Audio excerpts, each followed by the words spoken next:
안녕하세요. 자, 고니쌤의 신나는 거꾸로 교실 이번 시간에는 조선 후기 산업의 발달에 대해서 공부하도록 하겠습니다.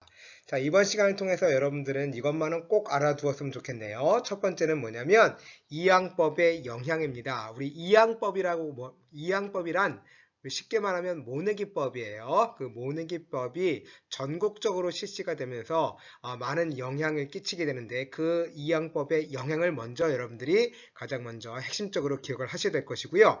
두 번째는 뭐냐면 조선 후기 수공업과 광업의 특징에 대해서 살펴보도록 할 거예요. 전반적으로 조선 후기의 농업, 수공업, 광업의 특징에 대해서 공부하는 것이 이번 시간의 학습 목표입니다. 자, 먼저 조선 전기 산업의 특징부터 좀 살펴봐야 될 것 같아요. 자, 농업, 수공업, 광업을 살펴보도록 하겠습니다. 자, 농업에서는요, 우리 이미 공부했는데 세종대왕 때 농민의 실제 경험을 토대로 만든 농서, 즉 농사 직설이 편찬되었습니다. 또한 2년 3작의 윤작법이 실시가 되는데 이것은 뭐냐면 조, 보리, 콩이 생육하는 그 시기가 서로 틀리니까 그 생육 기간의 차이를 이용해서 세 가지 작물을 2년 동안 농사 짓는 이러한 그 방식이 실시가 됩니다.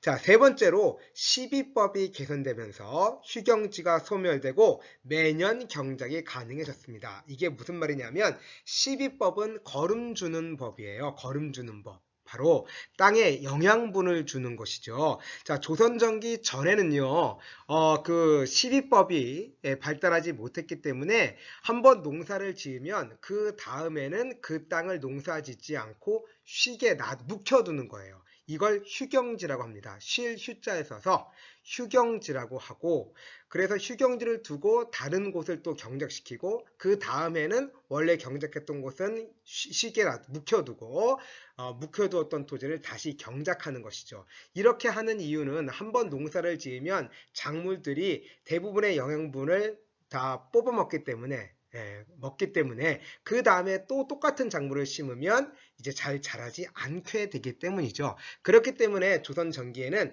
이런 거름 주는 법을 개선해서 이제 영양분을 충분히 주다 보니까 이제 휴경지가 소멸이 되고 이제 매년 경작할 수 있게 되었다. 이 얘기가 되겠습니다. 자, 그 다음에 남부 일부 지방에서 이항법이 실시되기도 했죠.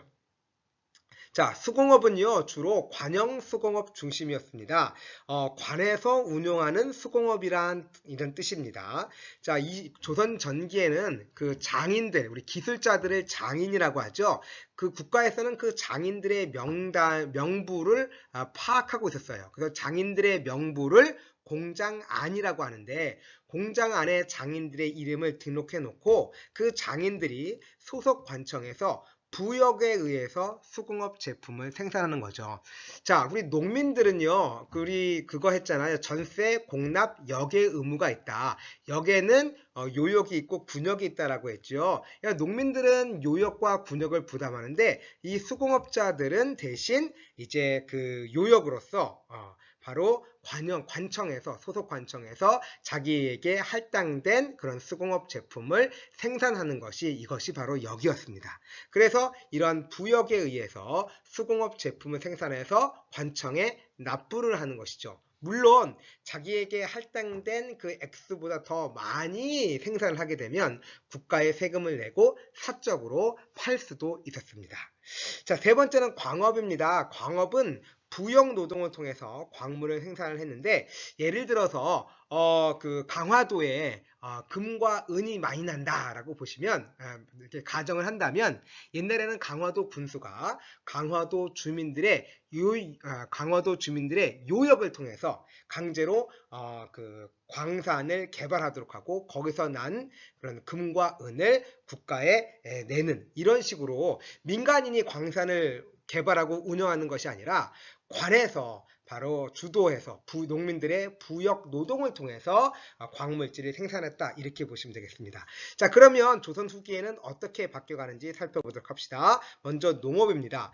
자, 농업에서 나타난 가장 큰 변화, 이건 꼭 기억을 해야 되죠. 자, 이양법이 전국적으로 확대가 됩니다. 이양법이 전국적으로 확대되면, 특히 이양법이 실시가 되면 어떤 장점이 있냐면 노동력이 감소가 됩니다. 자, 모내기법은요, 벽실을 땅에 직접 뿌리는 것이 아니라 모판에서 먼저 기르죠. 그래서 그 모를 이제 그 논에다가 옮겨 심는 방법이 이양법입니다. 자, 이렇게 옮겨 심게 되면 잡초가 잘 자라지 않기 때문에 김매기 하는데 이제 노동력이 많이 필요하지 않아요. 즉, 농사를 짓는데 필요한 노동력이 7, 80% 이상 감소가 됩니다. 그래서 예를 들어서 10명이 농사 짓던 땅을 이제는 한 2명 정도가 이제 농사를 지을 수 있게 되는 것이죠. 그러니까 혼자서 경작할 수 있는 면적이 증가합니다. 1인당 경지 면적이 증가하죠. 그러니까 넓은 토지를 경작이 가능해지게 되는 것이죠. 자, 이것을 뭐라고 한다? 광작이라고 합니다. 광자는 넓을 광자입니다. 자, 이렇게 해서 이양법이 실시가 되니까 노동력이 감소가 됐더라. 그래서 무엇이 가능해졌다? 광작이 가능해졌다. 자, 그러면 이 광작이 가능해지게 되면, 예를 들어서 10명이 하던 농사를 2명이서 하게 되면 그 2명은 부유해지겠지만 8명은 토지에서 쫓겨나겠죠. 자, 그래서 어떤 일이 벌어지냐면 농민들의 계층 분화가 나는 거예요. 그래서 소수의 부유한 농민과 이제 토지에서 쫓겨난 사람들은 농사를 짓지 못하니까 날품팔이를 할 수밖에 없어요. 노동력을 제공하고 임금을 받는 거죠. 임금을 받는 노동자로 전락을 하더라라는 거, 그거를 먼저 기억을 하시고, 또한 이양법을 실시가 되면 어떤 장점이 있냐면 벼와 보리의 이모작이 가능해져요. 자, 벼를 수확한 다음에 거기다가 다시 보리를 심고 그 보리를 길러서 수확하기 전까지 벽씨는 모판에서 기르는 거죠.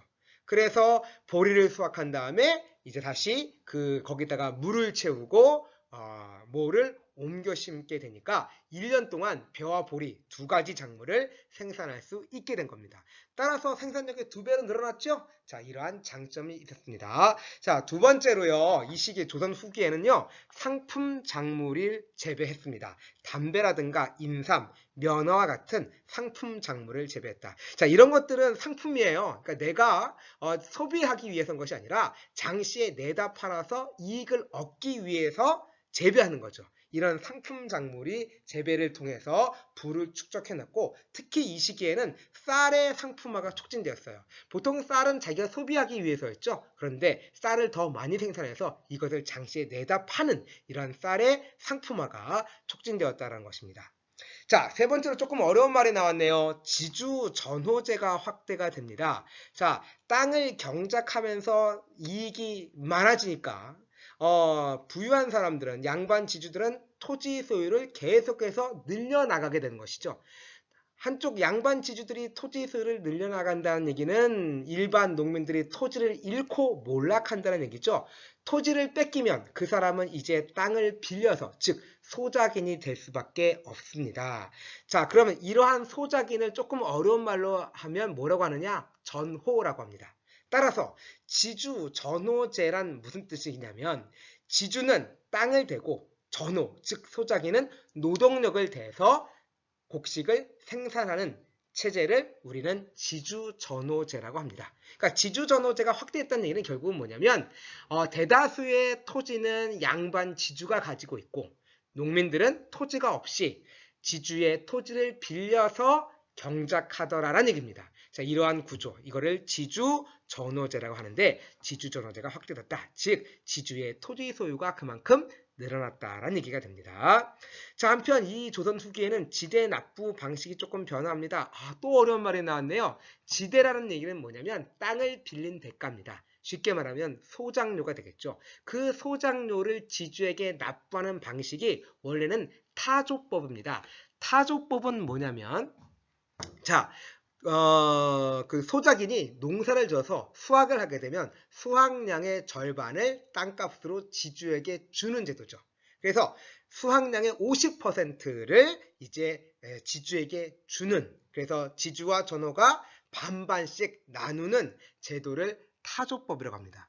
이렇게 타조법으로 했었는데 점차 도조법이 확산되어 나가요. 그러면 도조법은 뭐냐? 도조법은 50%, 즉 정률제가 아니라 일정 금액을 납부를 한다는 얘기입니다. 그래서 지주와 전호가 계약을 맺어서 일정 액수만큼을 주고 나머지는 전호가, 즉 소작인이 갖도록 하는 제도, 이것을 도조법이라고 합니다. 자, 타조법은 지주와 전호가 반반씩 거두는 제도고, 도조법은 계약을 통해서 일정 액수를 정하고 그 액수를 지주에게 주고 전호는 그 다음 나머지 것을 갖도록 하는 제도, 이게 도조법이 됩니다. 자, 반드시 알아두도록 하시고요. 자, 그 다음에 수공업과 광업에 대해 살펴보도록 할게요. 수공업에서는 선대제 방식이 유행합니다. 자, 선대제라는 말 새롭게 나왔습니다. 알아둬야 되겠죠? 자, 선대제란, 자, 상인이 수공업자에게 원료와 자금을 공급을 하면 수공업자들은 이것을 가지고 제품을 생산해서 상인에게 납품하는 방식을 선대제라고 합니다.